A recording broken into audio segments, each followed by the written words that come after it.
Mais um vídeo sobre administração e direito eclesiástico. Agora é a parte 2, que vai falar sobre direito eclesiástico. Espero que nos outros vídeos tenham atendido, somado alguma coisa ao conhecimento de todos. Mas antes queria pedir que assine o canal, né? Dá um joinha lá, toque o sininho, para que você possa receber outros vídeos. Mas falando de direito eclesiástico, o direito eclesiástico é a ciência que promove o estudo e possibilita a aplicação do conjunto de normas jurídicas emanadas dos poderes públicos e legislativo, com o intuito de regular e fiscalizar os aspectos práticos sociais dos fenômenos que envolvem a igreja e seus líderes religiosos. Estamos falando do direito eclesiástico. Mas antes gostaria de falar um pouquinho da história. Eu tive a oportunidade de fazer essa matéria, direito aplicado à igreja, o estudo do direito na graduação de teologia, e conversando com o meu mestre, o professor Marcelo, o professor Marcelo Medeiros, até pedi a ele autorização para usar o material dele, que é importantíssimo, foi muito bom, somou muito no meu conhecimento dessa área. A evolução do direito. Nos primórdios da humanidade, dado o forte elemento religioso e a vontade de Deus, a religião era considerada o próprio direito. A exemplo da lei de Talião, olho por olho, dente por dente, isso aí acontece na Mesopotâmia, aí pelos idos de 1780 a.C. Isso está registrado no Código de Hammurabi. Não existiam códigos ou consolidações legislativas escritas, sendo o direito preservado através da memória dos sacerdotes, que foram os primeiros juízes. Ou seja, nada escrito, tudo era o dia a dia, ok? Costumes, o costume, aquelas práticas reiteradas de uma comunidade era considerado direito, como o conselho dos mais velhos e transmissão oral. Era a tradição sagrada. Então, havia os costumes e dentro da firmeza, né, do estabelecimento daquele costume, já fazia parte do direito daquela comunidade. E os anciões, né, que nós vamos ver, através até da escritura sagrada, algumas coisas que os anciões, os mais velhos, os patriarcas, que estabeleceram esse direito. Após a fase dos costumes e da oralidade, os casos passaram a ser resolvidos da mesma forma dos antecedentes, através do conjunto de decisões judiciais causuísticas. O que é isso aí? O causuísmo é excesso de minúcias, muito detalhes, tá? Sendo esta a raiz do que hoje chamamos de jurisprudência, conjunto de julgamento dos tribunais com o mesmo parecer, ou seja, eu tenho uma causa sendo julgada que quando essa causa vem uma outra causa,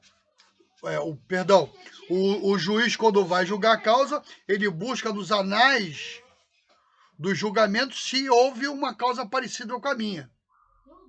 Se houve, ele vai buscar o julgamento daquele tribunal e aplicar dentro de uma lei, dentro de uma ordem, dentro de um bom senso, ok? Então, o conjunto, a jurisprudência é o conjunto de julgamentos dos tribunais com o mesmo parecer. Só você dar uma entendida nisso. Finalmente, com o advento da escola do positivismo era uma escola filosófica que surgiu na França no século XIX. Os principais idealizadores, os pensadores Auguste Kant e John Stuart Mill, ganhou força na Europa na segunda metade do século XIX e início do século XX. Havia a escola clássica e agora a escola positiva ou positivista. A escola clássica diz que a pena deve ser proporcional ao crime. Matei, tem que morrer. Criei uma legião numa pessoa, tem que criar a mesma legião, mesma proporcionalidade era a pena com relação ao crime. E na escola positivista, a pena fundamentava-se na personalidade do réu, sua capacidade de administração e sua periculosidade. Isso é Bittencourt, 2004, página 103, que vai falar sobre isso, ok? Isso aí foi uma das fontes que foi usada para essa informação. Direito hebraico o conteúdo é moral, religioso e jurídico. Gênesis 2, 16 e 17 e Êxodo 20, capítulo 20 e 22. Vai falar sobre os 10 mandamentos, vai falar sobre algumas leis que havia, né? Por exemplo, quando Moisés, Josué, ele separa as tribos, né, das áreas da tribo, cada tribo tinha uma chamada cidade de refúgio, fazia parte do direito hebraico. O cara matava alguém, corria para a cidade de refúgio, porque era o habeas corpus, o direito de defesa dele. Que se a família do morto encontrasse ele fora da cidade de refúgio, podia matar e ficava por isso mesmo. Mas o cara, o homicida, fugia para a cidade de refúgio, contava a história lá para o sacerdote, que dirigia, né? Era o sacerdote que era o responsável pela cidade de refúgio. E lá ele ouviu o homicida e depois a família junto com as suas testemunhas.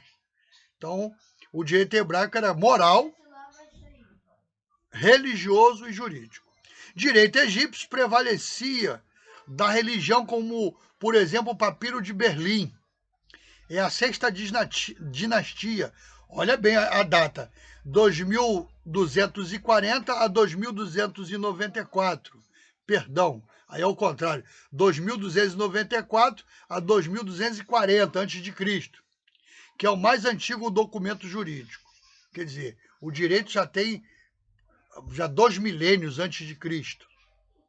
Direito babilônico, Código de Hammurabi, gravado em um bloco cilíndrico de pedra, de 2,25 metros de altura com 2 metros de circunferência. Foi encontrado em 1902 a.C. em Susa.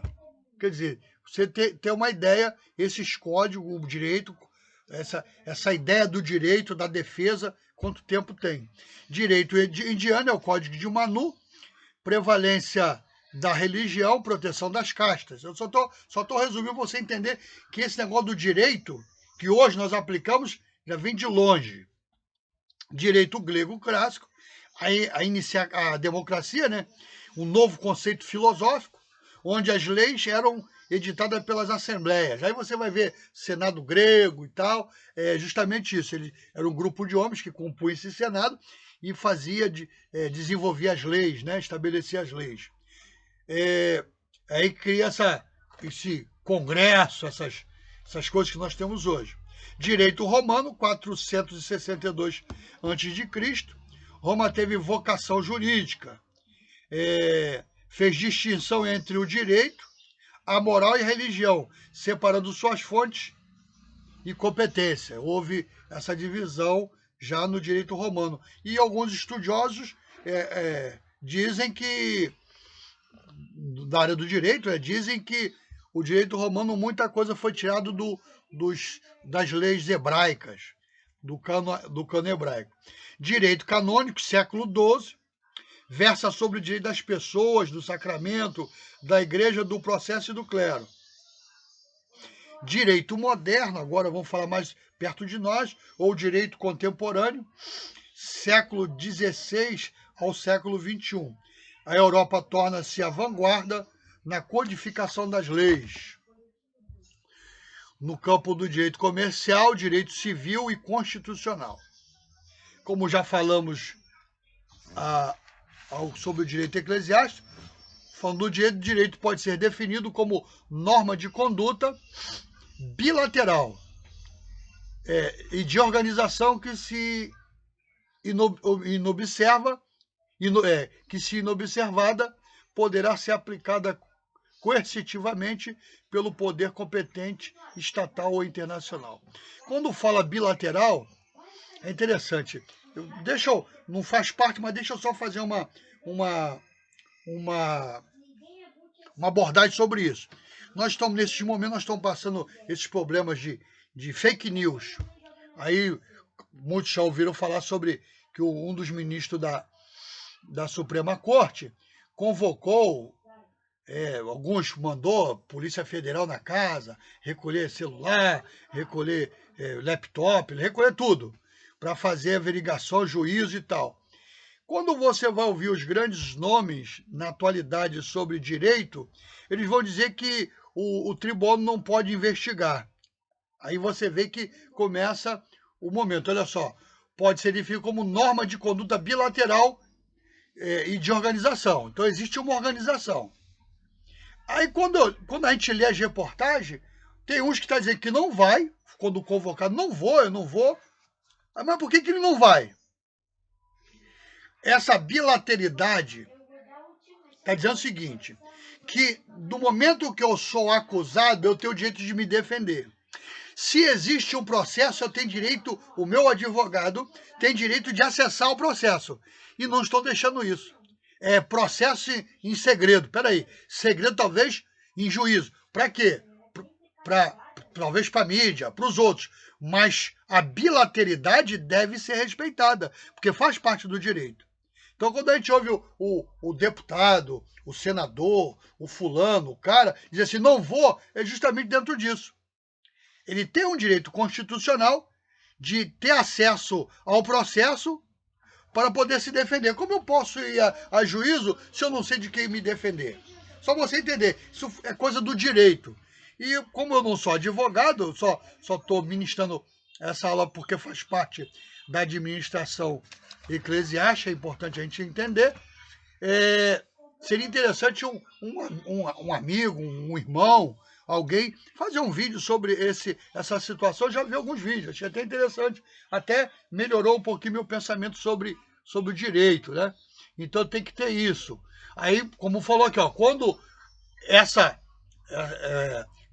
dentro do direito, né, dentro das normas da Constituição, dos códigos, né, do direito, quando não é observado, aí pode aplicar a parte coercitiva, ou seja, a pessoa não quer ir, manda lá buscar ele algemado, à força, amarrado, como o outro queria amarrar lá o moço lá lá de Brasília, mas vamos pular isso, tá ok?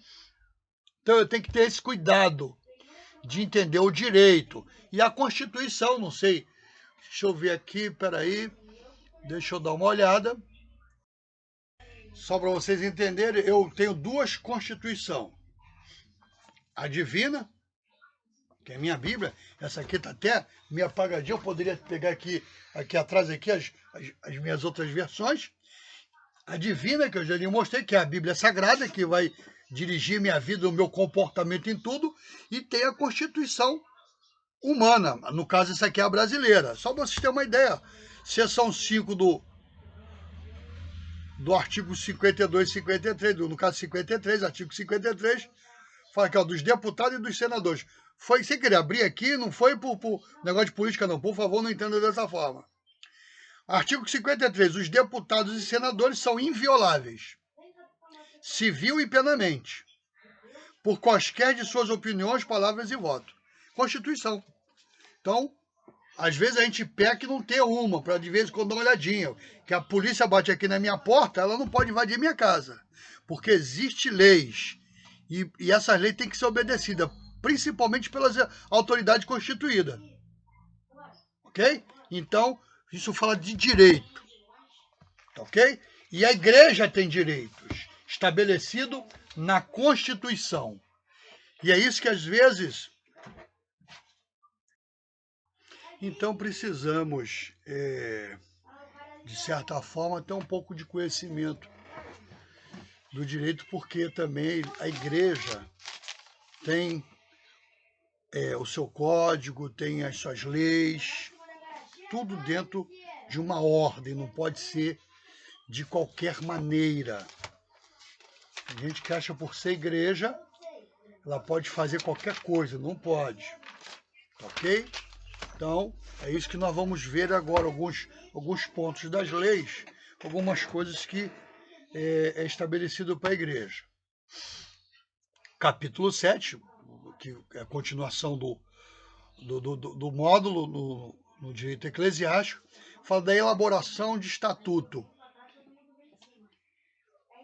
Toda igreja ela precisa ser organizada, ok? Institucionalizada.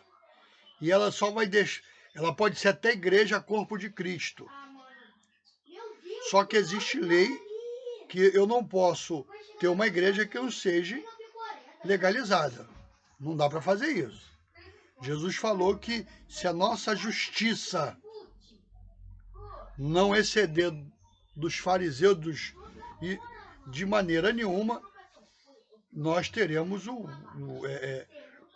parte com Deus. Então nossa justiça tem que ser além. Se a lei estabelece uma coisa, eu tenho que andar dentro da lei.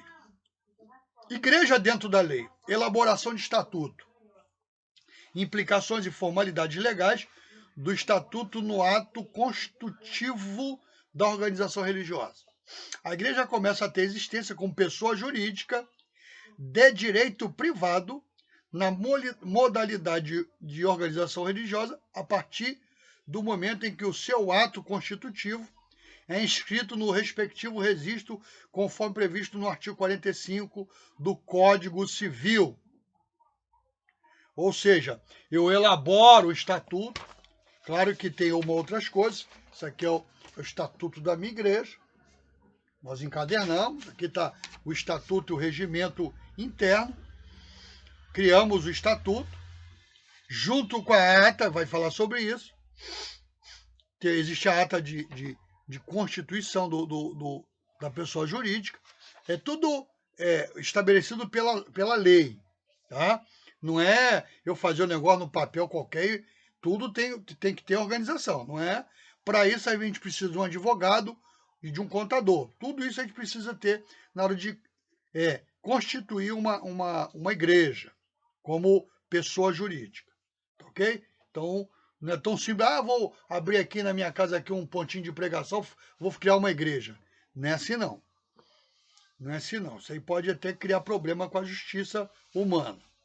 Assim, a inscrição desse ato, que é o estatuto, atribui personalidade jurídica à igreja. Ok? Então, a gente precisa... ela precisa ter vida autônoma, né? E uma relação com os seus integrantes, e adquirir essa capacidade de titular de direitos. Por exemplo, a igreja, quando constituída, ela é reconhecida como instituição filantrópica, né? Vai falar de assistir as pessoas. Então, tudo isso vai estar no estatuto da igreja. A existência dessa personalidade jurídica, distinta das pessoas físicas que integram o corpo religioso, pode acarretar, dentre outras consequências, uma comunhão patrimonial entre os membros e a própria igreja. Ou seja, todos aqueles que fazem parte da igreja têm comunhão com todo o patrimônio. Às vezes a gente usa um termo, minha igreja, minha igreja, minha igreja. Uma vez eu usei esse termo e alguém entendeu mal. Mas é minha igreja, pô. Se eu sou membro da igreja, contribuo com a igreja, ela é minha igreja.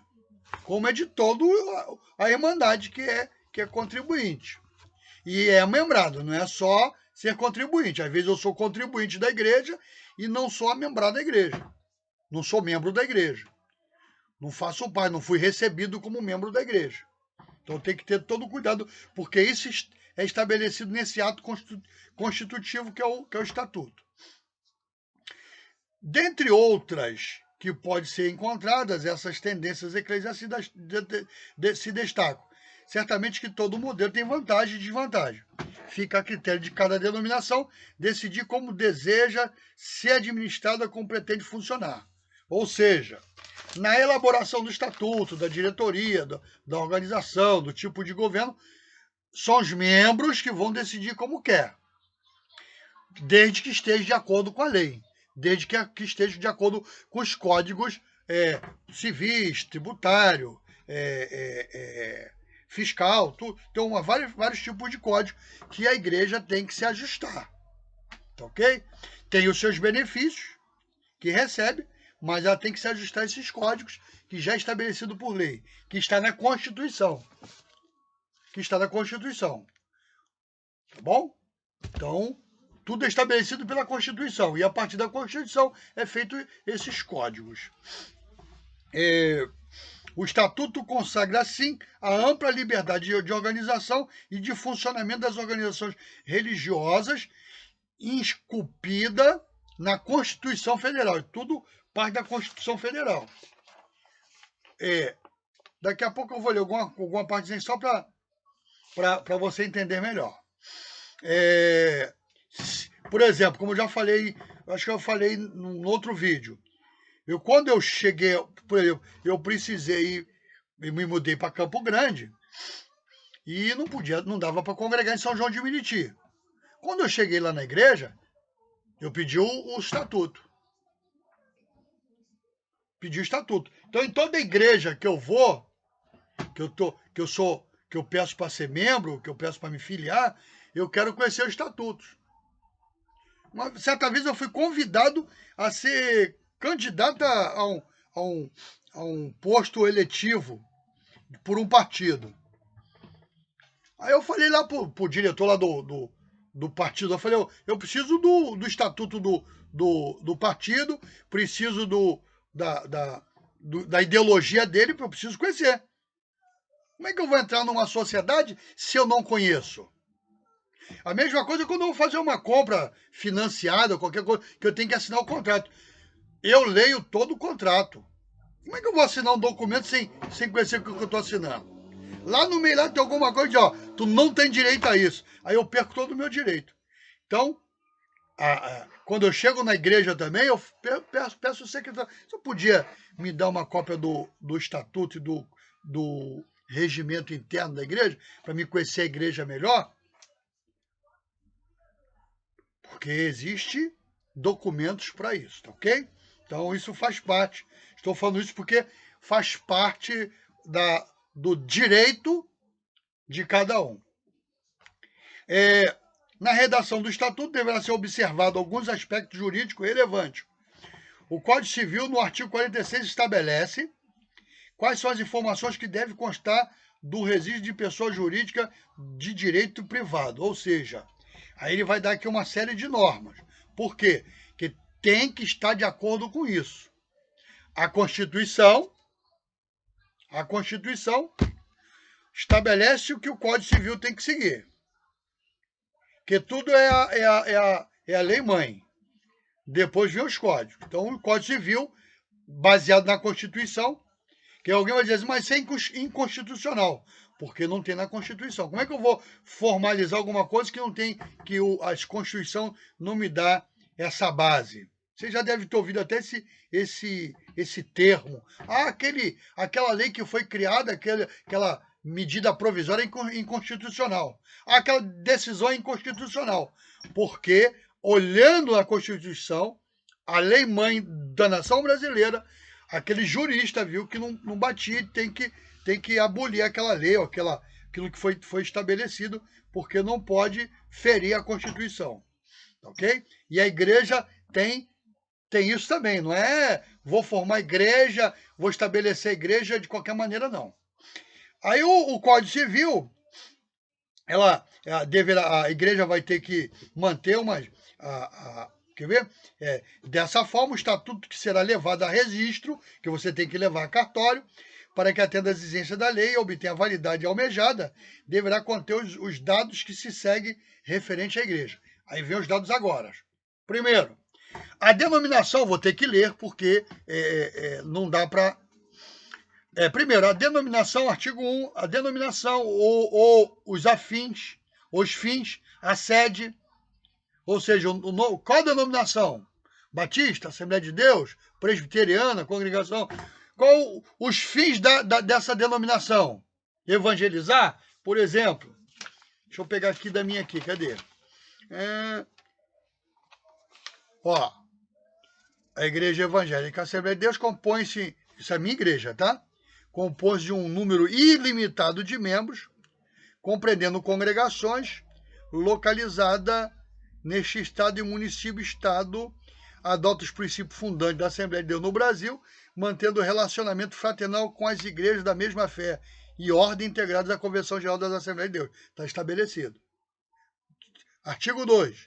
A Igreja Assembleia de Deus, a minha igreja, né, tem por principal atividade pregar o Evangelho, fins. Pregar o Evangelho do nosso Senhor Jesus Cristo em todo o território nacional e conceder aos seus membros assistência espiritual fundamentada exclusivamente na interpretação, por ela adotada, dos ensinos, doutrinas e princípios bíblicos. Então, os fins. Está tudo no estatuto da igreja. Que aqui vai, porque alguém pode dizer, mas não me falaram isso. Mas foi dado o estatuto, então está dentro do estatuto. Fins, a sede, onde que ela vai ficar, o tempo de duração, no caso, essa igreja é eliminada, o fundo social, de que ela vai viver, quando houver.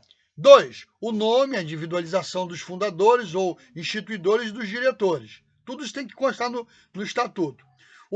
3, o modo por que se administra e representa, ativo e passivamente, judicial e extrajudicialmente.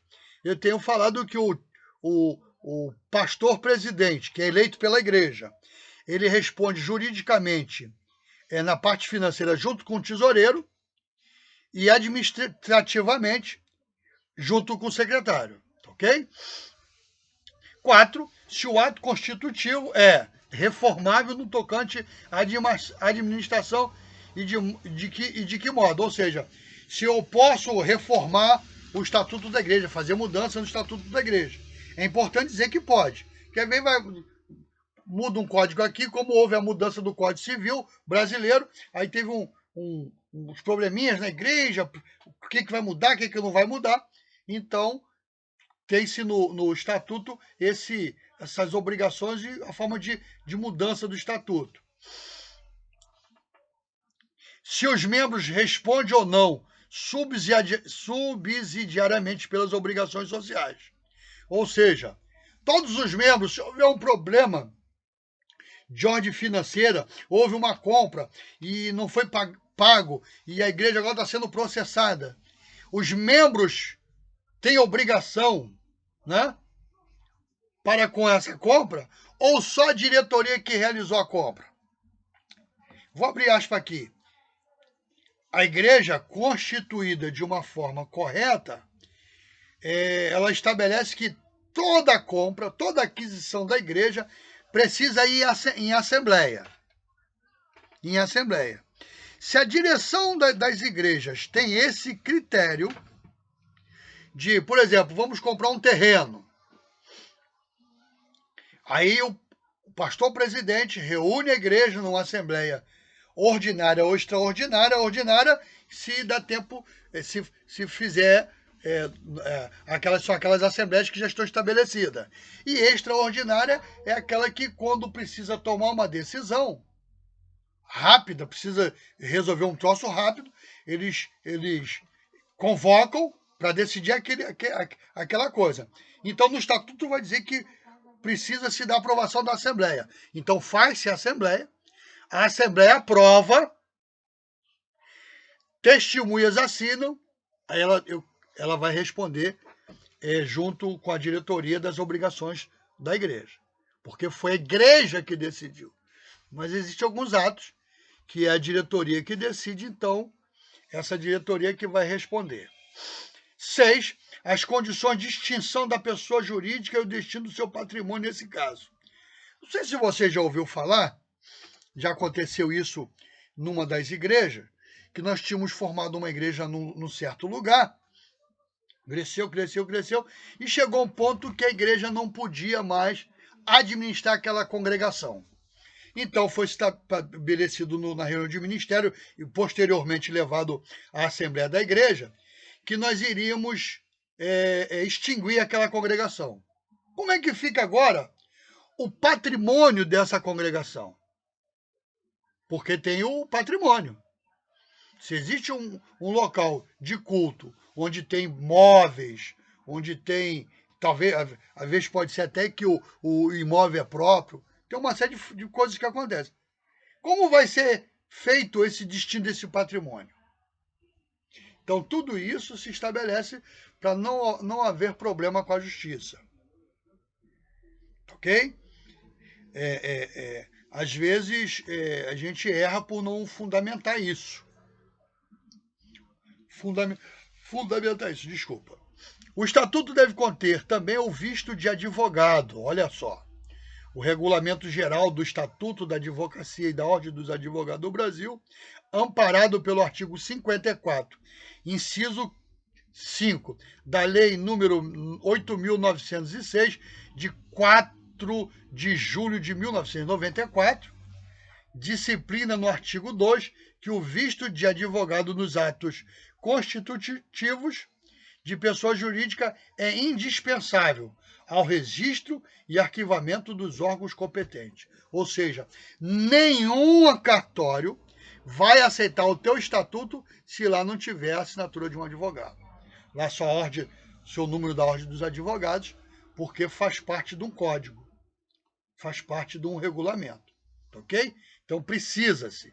Não é eu vou resolver, faço o estatuto e levo. Não é assim não, não vai conseguir nada. Diante disso, o profissional das ciências jurídicas deve participar efetivamente dos trabalhos da elaboração, redação final e inscrição do estatuto. Por quê? Porque entende-se que esse homem da ciência jurídica conhece todos os códigos, conhece a Constituição. Então fica a cargo dele aquilo que nós decidimos colocar no estatuto. Por exemplo, botamos aqui, serão membros da igreja e suas filiais pessoas de ambos os sexos, após darem profissão pública de fé e receber o batismo por imersão. Aí o advogado, lendo isso, vai ver nos códigos e na Constituição se fere alguma coisa. Se não ferir, ele insere e vai estar também de responsabilidade dele aquilo que foi inserido no estatuto. Ok? Então é só para você entender. É meio complicado e tal, mas na medida que você vai se integrando, eu gostei de participar de comissão estatutária da igreja, que eu aprendi muito quando destas eu participei. Tudo para garantir que esse ato seja revestido de todos os requisitos, formalidades legais. Estatuto. Essa inscrição em cartório está prevista na Lei número 6.015, de 31 de dezembro de 1973. Tudo é dentro da lei, tudo foi feito a lei. Denominada Lei do Registro Público. O artigo 114 assim dispõe: no registro civil de pessoas jurídicas serão inscritos os contratos, os atos constitutivos, os estatutos ou compromissos da sociedade civil, religiosas, pias, morais, científicas ou literárias, bem como o das fundações e das associações de utilidade pública. Tá? O texto vai dizer, é importante relembrar que as igrejas não são mais tratadas como sociedades religiosas, mas como organizações religiosas, segundo o atual Código Civil. Isso criou um problema na igreja na época que foi estabelecido o novo código. Como é que vai ser? Agora vai ser dessa forma? Vai ser dessa. Houve umas colocações que as organizações religiosas não aceitavam, que nós deixávamos de ser membro para ser, como é que dá o nome? Tem lá um termo lá, como se fosse um clube, né? E isso criou um problema até que resolveram e botaram lá de uma forma que todas as organizações religiosas no país concordaram e foi estabelecido. Deve ser apresentado ao cartório juntamente com o estatuto a ata de criação da igreja. Nessa ata vai estar lá escrito lá tudo que precisa com relação à diretoria. Nela deve constar as principais deliberações referentes à criação da igreja, nessa ata, tais como a denominação, sede provisória ou definitiva, discussão e aprovação do estatuto, eleição e posse do presidente ou da diretoria, dentre outras decisões relevantes que pode ser tomada na mesma ocasião. Tudo é estabelecido nessa ata, nessa ata de criação da igreja, né? ou de organização religiosa, como é o Código Civil, para que seja aprovada nos, nos cartórios de registro. A partir de então, outras atas poderão ser registradas no mesmo cartório onde o estatuto foi escrito. Ou seja, tem muitas coisas que nós estabelecemos no regimento e no estatuto que a gente chega num ponto que vê que falhamos, que não está de acordo e tal. Então, essas reuniões de assembleia estabelece lá alguma coisa, faz a ata e manda e registra. Não está estabelecido nem no regimento nem no estatuto. Contudo, tem essa ata registrada que agora ela tem cunho oficial. Ela só passa a ter cunho oficial legalmente após o registro. Não adianta eu decidir junto com a Assembleia uma coisa na igreja, estou sendo bem claro, na igreja, e essa ata não ser registrada, ok? E porque se não for registrada vai ter problema.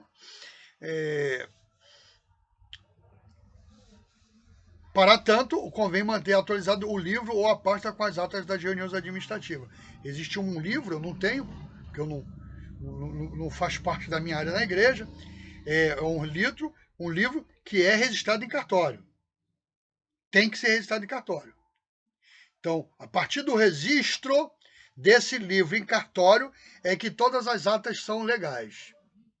Não adianta eu pegar um caderno e fazer uma ata e depois achar que aquele caderno com aquelas atas tenha legalidade. Não vai ter. Registro próprio e ele tem que ir ao cartório, o cartório dá um carimbo, porque as páginas são numeradas.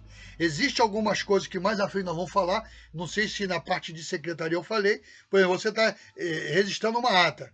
Se sobrar linhas na ata, você tem que dar um risco, existe uma forma técnica, um termo técnico, um registro que você dá para inutilizar aquelas linhas em branco. Porque se tiver em branco e alguém fizer alguma anotação, pede-se evitar ao máximo. Toda forma de você evitar que alguém faça algum registro naquele lugar, tá? Tanto é que a ata só é cortada, só é inutilizada depois da leitura. Por exemplo, foi feita a reunião, foi feita a leitura da ata e alguém que está no plenário levanta a mão e pede a palavra, porque é direito, né? Do momento que é membro da organização religiosa, ele tem direitos, não é isso? Aí o presidente pergunta, manda ele levantar ou pergunta o que ele quer, diz, esse artigo que foi tratado aí não bate de acordo com o meu apontamento, nós tratamos dessa forma. Aí o plenário, alguns estavam presentes na hora de decidir aquela parte, veio numa reunião de ministério, pode ser também numa reunião de liderança e tal, vai dizer, realmente o que ele está falando é verdade, nós tratamos dessa forma. O plenário concorda, aí o secretário vai, abaixo da ata, depois ele faz uma observação, tá? Uma observação sobre aquele artigo, tá? Conforme o artigo tal, o ponto tal, que foi dito isso, mas o fato que foi tratado foi esse. Aí, depois da assinatura, aquele artigo que está no corpo da ata perde o seu valor e aquele adendo abaixo na parte de observação da ata passa a ter o valor daquele artigo. Ok? Tudo isso tem que ser registrado no livro de ata. Ok? Se o livro de ata estiver registrado em cartório, aquela ata passa a ter peso judicial, peso legal na instituição religiosa, na organização religiosa. Enfim, adquire a personalidade jurídica de direito privado, a igreja poderá praticar uma série de atos e contratos necessários ao seu funcionamento. Poderá obter, junto à Receita Federal, a inscrição do cadastro de pessoa jurídica, é o CNPJ, abrir e movimentar conta bancária, celebrar contrato de locação ou de compra e de venda de imóvel, requerer isenção de IPTU, além de vários outros afetos à boa administração eclesiástica, tudo em nome do ente jurídico intitulado organização religiosa. O que acontece? Eu não sei, acho que não vai falar aqui no atendendo direito. Deixa eu dar uma olhadinha aqui rápida, bem só em texto, não sei se vai falar aqui mais adiante, mas qualquer coisa eu volto a falar que o assunto firma. Com relação à isenção de IPTU. Toda organização religiosa filantrópica, já de cunho filantrópico, ela tem isenção de impostos federais, estaduais e municipais. Por exemplo, quando você pega a sua conta de luz, deixa eu pegar aqui uma conta de luz, para não... Tem aqui, cadê? Cadê o negócio aqui? ICMS, PIS e PASEP e CONFINS. Isso aí são impostos que nós pagamos dentro da nossa conta de luz. ICMS é imposto sobre movimentação...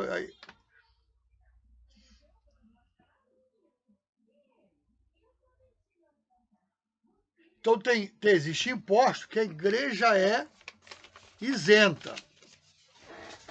Mas deixa eu explicar uma coisa. Não é porque você constituiu a igreja, quer deixar isso bem claro, que a mãe vai dizer assim, o professor quando deu aula no seminário falou isso. Sou bem claro. Meus alunos que eu dou aula presencial sabem que eu sou assim. Eu gosto de deixar bem claro para depois não botar palavra na minha boca. A igreja tem direitos constitucionais de isenções de impostos federais, estaduais e municipais. Ela tem esse direito. Mas para que ela tenha esse direito, ela tem que pegar o seu estatuto, as suas atas constitutivas, a documentação da diretoria, isso tudo é pedido. E ir no órgão competente, e através de formulários lá nos órgãos competentes, preencher e pedir a isenção. Depois de preenchido e aprovado, no caso deferido, né, o termo que ele usa é isso, houve deferimento, ou seja, houve aprovação. Aí ele vai na concessionária daquela, ou Light, ou Sedai, ou aonde ele pagou alguma taxa que tem imposto. Até na compra de um veículo, quando vai comprar um veículo, a igreja tem desconto. Mas tem que apresentar documentação. Sempre. Não é chegar e dizer, eu sou igreja, quero comprar o nome da igreja, eu quero desconto. Não é assim, não. Até como pessoa física, quando você tem direitos de desconto de imposto, pessoas que têm, vamos dizer, como é que dá o nome? Agora fugiu, rapaz. Doenças que permitem as isenções, ela tem que levar laudo, tem que levar lá o laudo do médico, a perícia do médico, para dizer, que pela lei eu tenho direito a esse desconto aqui nesse imposto, aqui no IPI, por exemplo. Imposto de produto industrializado. Aí o carro lá cai 20%, 25%, mas ela tem que provar documentalmente, né? Dizer que, eu tô aqui com problema aqui no braço, aqui, o meu braço não estica. Eu tenho que ter carro adaptado, tá? Mas eu tenho desconto do IPI. Tu tem que ir ao médico de direito, a especialidade, falar, irmão, doutor, eu preciso comprar um carro, mas estão me pedindo um laudo médico que eu sou deficiente físico. Aí ele te dá o laudo, você vai lá no órgão competente, da entrada não é na concessionária comprar, não. Às vezes eles até fazem isso, tem lá um setor lá na concessionária que trata de tudo isso para o cliente, na certeza que ele vai comprar com ele o carro. Estou dizendo isso que eu já tive, eu tenho pessoa na família que compra dessa forma, já compra ele nesses processos. Às vezes o processo dura 2, 3, 4, 5 meses, ok? Vai lá na Receita Federal, vai em todo quanto é lugar para ter o desconto. Então, de novo, a igreja tem direito, até de isenção de imposto de renda. A igreja tem direito à isenção de imposto de renda. Só que existe, às vezes, no estatuto, aqui, eu não sei onde é que está nesse estatuto aqui, não. Tá? Tem aqui, tá aqui. A Igreja Evangélica, Assembleia de Deus, tem por principal atividade pregar o Evangelho de nosso Senhor Jesus Cristo em todo o território nacional.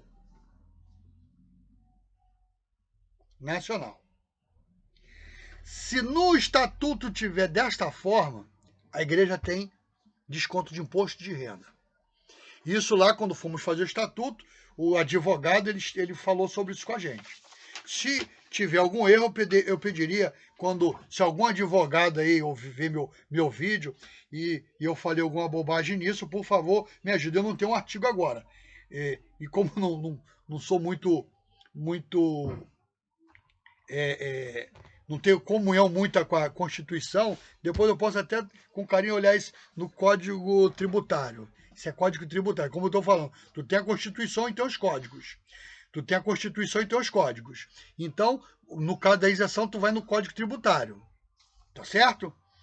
Então, no Código Tributário, segundo, na época, o advogado falou que, como a nossa igreja, o trabalho nosso é só em território nacional, nós teríamos isenção de imposto de renda. Quando eu ponho no meu estatuto que podemos fazer em território nacional e em território internacional ou em outras nações, eu perco a isenção de imposto de renda por causa dessa cláusula no meu estatuto. Porque entende-se os tributaristas que eu posso evadir rendas, tá? É isso que reza lá no código. Eu não posso afirmar isso. Não seria de bom vídeo do meu caso. Eu não tenho esse costume de afirmar uma coisa que eu tenho dúvida, tá? Mas se tem algum advogado, nos ajude isso, faça um comentário. Tem aí a área de comentários, faça um comentário, por favor, e nos ajude. Mas, quando eu fui presidente da comissão estatutária de minha igreja, o advogado, o relator, que era um advogado, ele falou sobre isso e ficou guardado. Então, nós temos isenções de imposto de renda. Tá ok? Então, por causa disso, e de outros impostos, mas eu preciso ir nos órgãos competentes, seja, como eu já falei, seja na prefeitura, seja na Receita Federal, aonde for o órgão, porque eu tenho que preencher uma papelada para provar aquela entidade que a minha igreja é filantrópica, tem direito, segundo a Constituição, desses descontos, né, dessas isenções, não é desconto, é isenção, dessa isenção, e eu tenho que provar, e depois de provar, não vai ser cobrado da igreja nas suas contas de água, de luz, telefone, todas as contas que a igreja tiver e tiver algum imposto federal, estadual ou municipal, não será cobrado após a igreja dar entrada no processo, tá bom? Tudo em nome de um ente jurídico intitulado organização religiosa. A gente precisa definir isso. Então eu vou dar uma parada aqui no capítulo 7 e o capítulo todo vai falar até onde vai o direito da igreja, que tem um monte de gente fazendo um monte de coisa achando que é direito e não é. Não é. Só para você ter uma ideia, vai falar aqui, a gente quer fechar uma rua. Existe um trâmite legal para a igreja fechar uma rua para fazer um evento. Um ar livre numa praça pública. Existe trâmite legal para a igreja fazer isso. Aí você vai me dizer assim, mas o cara do pagode fecha lá e ninguém fala nada. Problema deles. Se a nossa justiça não exceder do mundo, meu filho, estamos fora da presença de Deus. E a Bíblia nos ensina que devemos estar sob as autoridades constituídas. Isso aí mais adiante, eu vou ler até essa parte, esse versículo, para fundamentar o que eu estou falando. Eu preciso estar de acordo com a legalidade da justiça estabelecida, com as leis estabelecidas. Ok? Daqui a pouco a gente volta com até onde vai o direito da igreja. Isso é interessante. A gente pensa que temos muitos direitos, às vezes não temos. Existe um ditado que é constitutivo, que diz que o meu direito, eu tenho meu direito, como é que é? O meu direito acaba quando o teu começa. Tudo eu tenho que ter cuidado. Ok? Qual é o meu dever? Eu tenho um dever a cumprir e um direito a receber. Então, o meu direito começa quando eu cumpro o meu dever. Acho que é mais ou menos isso dito. Tá? O meu direito começa quando eu cumpro o meu dever. Parafraseando. Ou seja, eu como professor tenho o dever de chegar no meu horário no seminário. cumprindo o meu horário e cumprindo todo aquilo que o seminário me propõe fazer, e eu aceitei, aí eu tenho direitos. Tenho direitos. Então, cuidado, porque como cristãos que somos, precisamos estar de acordo com as leis.